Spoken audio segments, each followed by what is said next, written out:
Okay guys, what we'll do today is we'll make sticky rice. Now sticky rice is eaten with quite a lot of things in Thailand.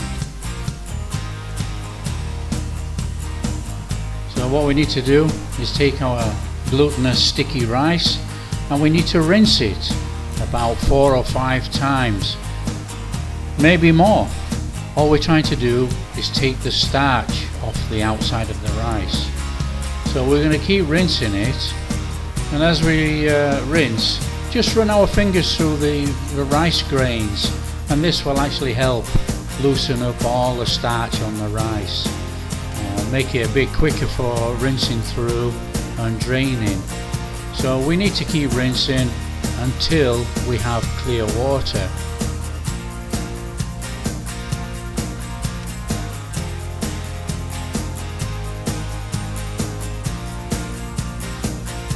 So once we've got clear water, we can either leave it 4 or 5 hours, or we can leave our rice overnight. That will give us our best results for steaming.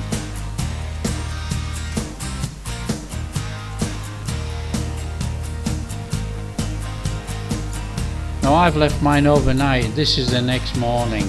Okay, so we're going to rinse our rice a couple of times, because there will be a little bit of starch still come out of the rice. So give it a rinse, we get clear water, and then we're ready for putting it in our steamer.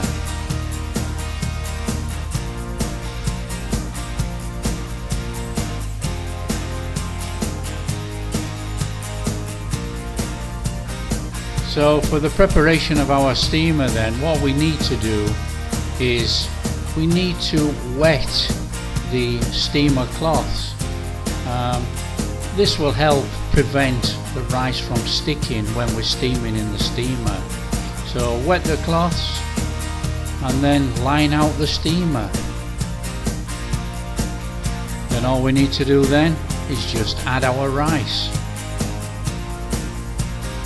Now when we've added our rice, just level it out gently. Don't squash it down, level it out, and then make a well in the center of the rice. This will actually help the steam the rice when it's in the steamer. So cover over our rice with our steamer cloth, don't squash it down, and then we're ready just to put in the steamer.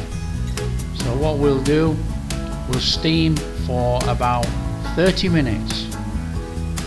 After 30 minutes we need to open up the cloth, but be careful, this is red hot steam, don't forget, you will get scalded, so be very careful.